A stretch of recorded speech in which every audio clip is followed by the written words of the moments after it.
I've seen those movies with dogs.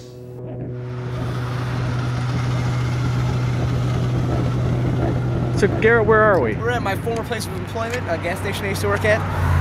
When did you work here? What years? 99 to 2000. It's around September when I got the call back and I went in. It was between me and this other kid, so I had to use my Garrett Lambert charm. I told him I was a good worker, and I told him that I didn't believe in unions, so then he hired me. Okay, what did you do? You know, help people out. I worked the night shift. I pumped the gas. I filled up the squeegees. Keep the coffee going.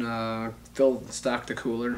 I filled the cooler up at night. I'd leave a little sign with smiley faces saying, "Sorry for the inconvenience. Come back later." I can actually tell you the first time I remember when I stole something, how it triggered it. It was actually during the day shift when I was getting off around 10 o'clock at night. Woman handed me $5 and said, "Put $5 on the gas pump." So I said, "All right," like any other normal person coming up there. And she handed me the money, and went like that, and there was two $5 there. And I went, "She's gone. She's not gonna know. That's my $5, right? You know." So I put it in my pocket. I said, what if I did that to everybody? Even though they gave me the full amount of money, let's say I'd say this guy ran off and didn't pump gas. Let's say someone went to go buy a coffee. I'd say $1.15. They give me $1.15. I wouldn't ring them up. Okay. Or let's say they bought candy and I said, "That's $4, you know, even though it was like $3. And they gave me $4 and I keep the $1. Or let's say someone came in and pumped gas and then I didn't ring them up for it. I just said that I had a runoff of $13. It was over a period of four months. I took Gatorade and cigarettes. He wouldn't even try to hide it or anything. He wouldn't like put it in his pocket as he walked by and then sneak it. He would just grab it, open it up, and eat it. The biggest thing I did there, though, was I stole $50 from a Chinese man. He came in and pumped gas and everything, and it was late at night. And he said all he had was a $50 bill, and he'd be back tomorrow for the change. So I acted like he didn't get anything or nothing like that, and I kept the $50. I didn't feel bad about it at all. At the end of the night, if the cash register had more money in it than it should, he would just even it out, really. $70, $80 a day. And you were working how many days a week at that 5, 6 days a week. Per week, I was raking in $300, $400. And then your paycheck during that time was? $200, $250. I was living pretty good. He always used to tell me that he wasn't really worried about it, and that he didn't think they would be able to catch him. Did your managers ever get suspicious? Not of me, other employees. I'm very charismatic. We actually came to a point where we were going to fire another employee, and they asked me my opinion about it, and I said, yeah. Why were they going to fire him?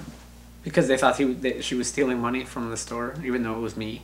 He didn't. I don't really think he thought it was stealing. He knew it wasn't legal, but he figured it wasn't their money, and it wasn't really anybody's money because people would overpay for things, so he would just take it. I devised a way to where I would have no, like if I did get caught, there'd be no way to trace what I bought. I'd be buying tons of packs of cigarettes, I'd be buying alcohol, I'd be buying just basically stuff that I didn't need, but nothing could be traced. Oh yeah, I'd give my brother and sister money, I would give Chris money, I mean everything. Did they ever wonder where you're getting all this cash from? My brother and sister knew, and so did Chris. My parents didn't know. They were getting free money, what the fuck did they give a shit? They weren't getting caught. Yeah, he told me about it. Did he tell it like secretly? Did he brag? What did he do? It was probably more like a brag than a secret. But he knew I wasn't going to tell anybody at the same time, so he wasn't worried about it. He came to work with me one night, and I gave him $50 right out of the cash register, and he didn't say a word. He accepted it, totally. One night I rang up a fake bottle return on the computer so I could buy a pack of cigarettes, and they caught it. I got nabbed. I got a phone call telling me, this is like a Tuesday, telling me not to show up till next Monday, till the regional manager comes back from a vacation in Ohio. He was a little worried, but I don't think he knew exactly what was going down. And there was a regional manager and a manager from another store standing there. And I have a feeling they both know what's going on. So I'm sitting there and they're like, "Garrett, can you please come back here?" So I go back there and sit down.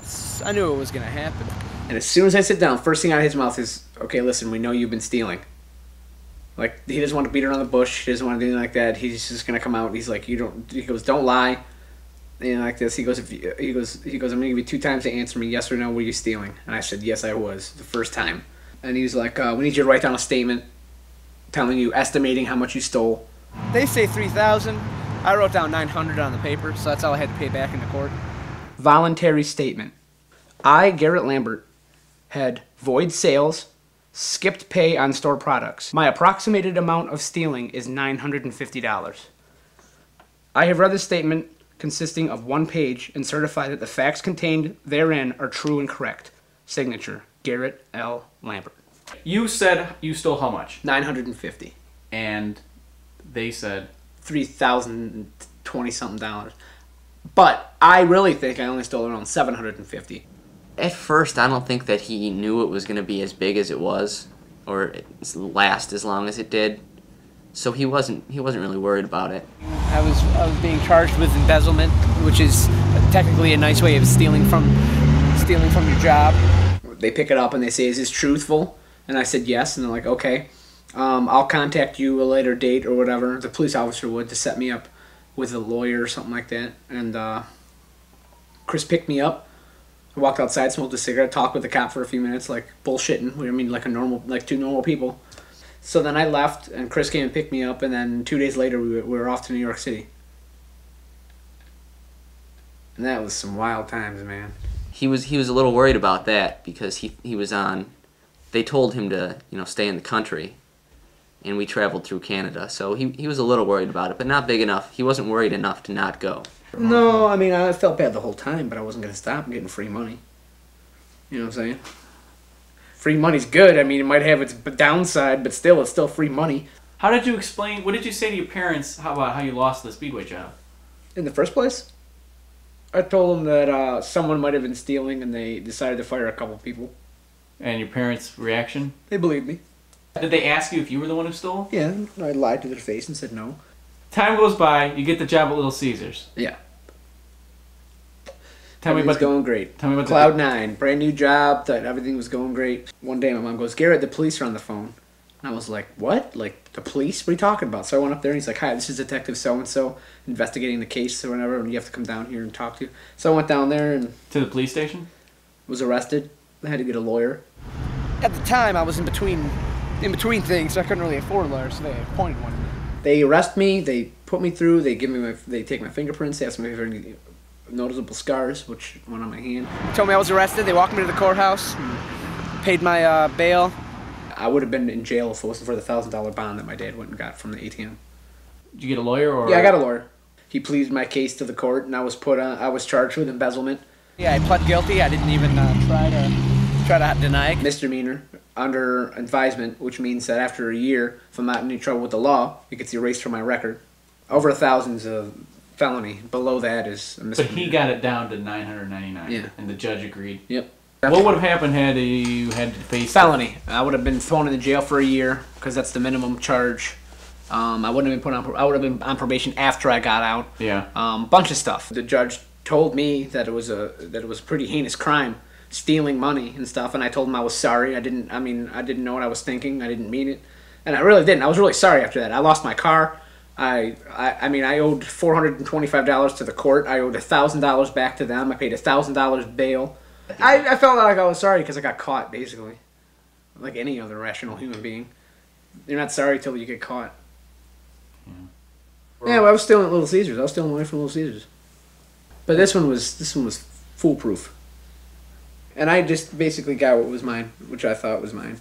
I mean, and since everybody else did it there, it was no big deal. My father was there. He had to go get the $1,000 out of the bank to bail me out. What did he think about all this? He had to go to work, so he was kind of in a rush to go to work. He was kind of like, all right, let me go get the money. He got the money, and then he went to work. They were a little shocked, but... They get mad? They get mad at me if I leave my room dirty. They don't get mad at me if I get in trouble with the law system. See, that's the way my mom and dad are.